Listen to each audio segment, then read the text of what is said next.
Biti komunista nije lako. Biti komunista još je uvijek biti spreman da se odričeš koječega. Biti komunista znači biti u prednjoj liniji borbe za progres, za sretniju, ljepšu budućnost. To su dokazali naši ljudi koji su išli u ovaj rat. Iako nisu mislili da će odmah tu komunizam i što je grozno. Ali su davali svoje živote i svoje žrtvu.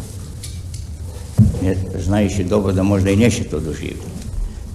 To su bili komunisti, to su bili komunistički omladnici, to su bili svjesni ljudi koji su išli do samoodricanja. Biti komunista ipak to znači izvjesna samodisciplina unutra. Biti komunista znači znati i pobediti sebe, ne druge, nego sebe znati pobediti. To je to treba, ne znam kako da kažem, moral koji jako mnogo iziskuje od čovjeka, ali barem veći dio toga morala mora imati komunista u sebi.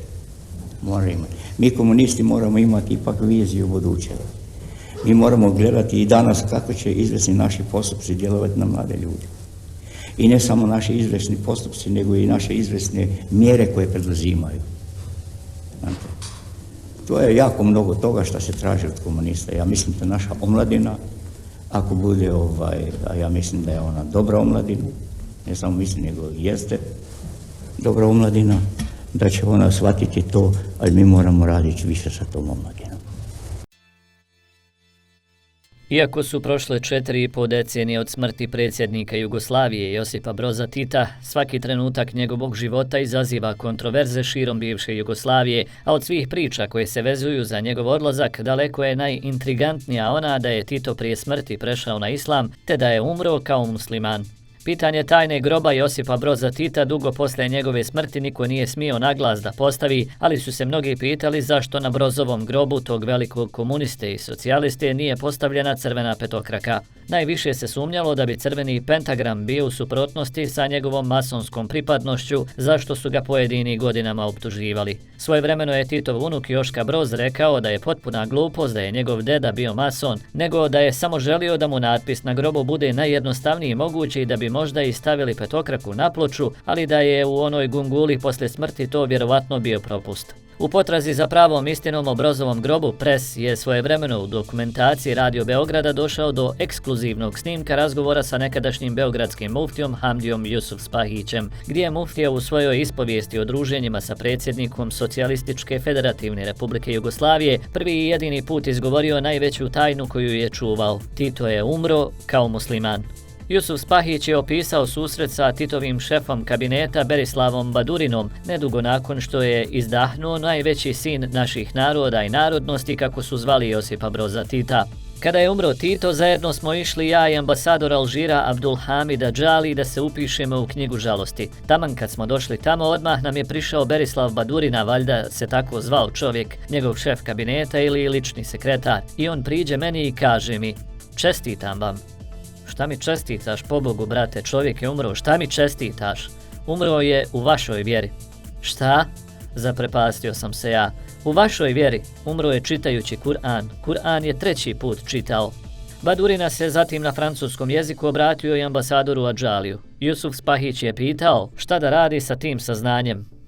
"Da znate to i ništa više," odgovorio mu je Badurina, a nakon upisivanja u knjigu žalosti je dodao: "Vidjet ćete kada bude sahranjen, bit će samo ime i prezime, godina rođenja i godina smrti, jer tako se muslimani sahranjuju."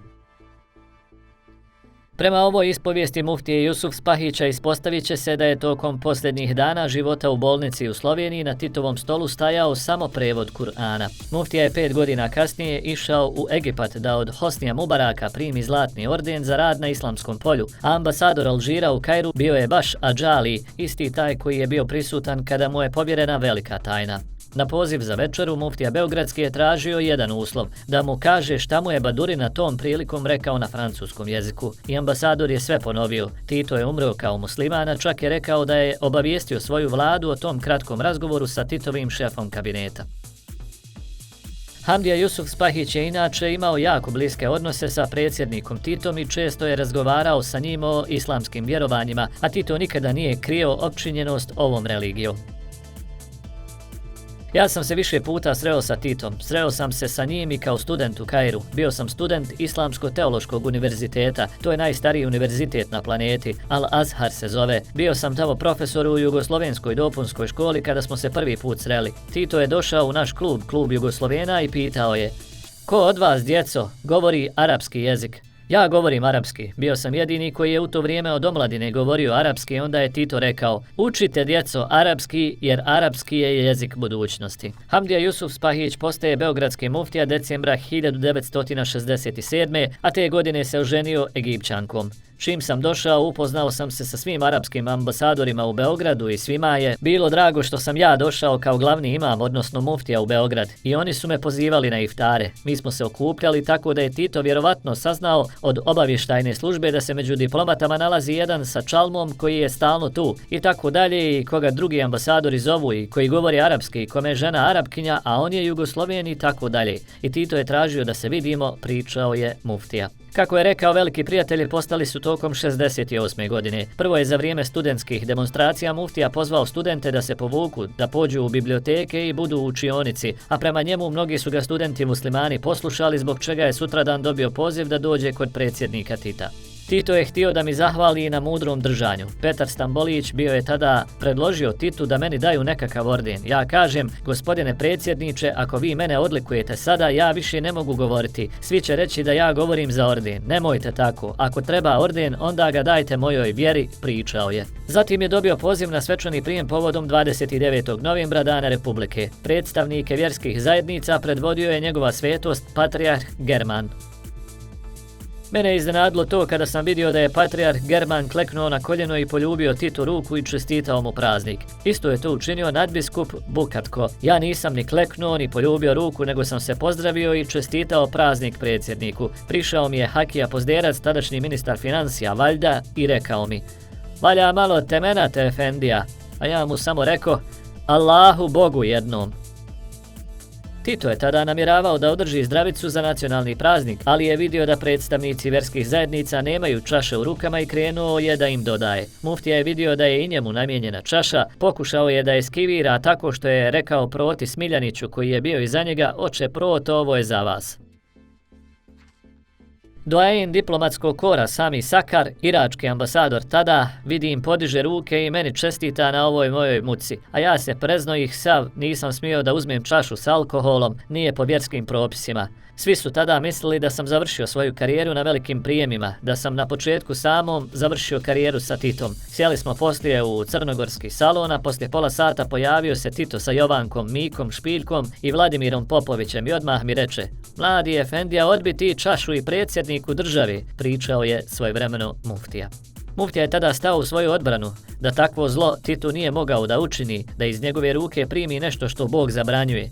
Kako je rekao, njemu niko ne bi zamjerio pošto je mlad službenik, ali bi možda rekli: vidi, Tita zulumčara tjera hodžu da javno gazi vjeru, a Tito je na to odgovorio: e pa takvi su muslimani, najčistiji, najprivrženiji, najodaniji, najpošteniji, nikada probleme nismo imali sa muslimanima.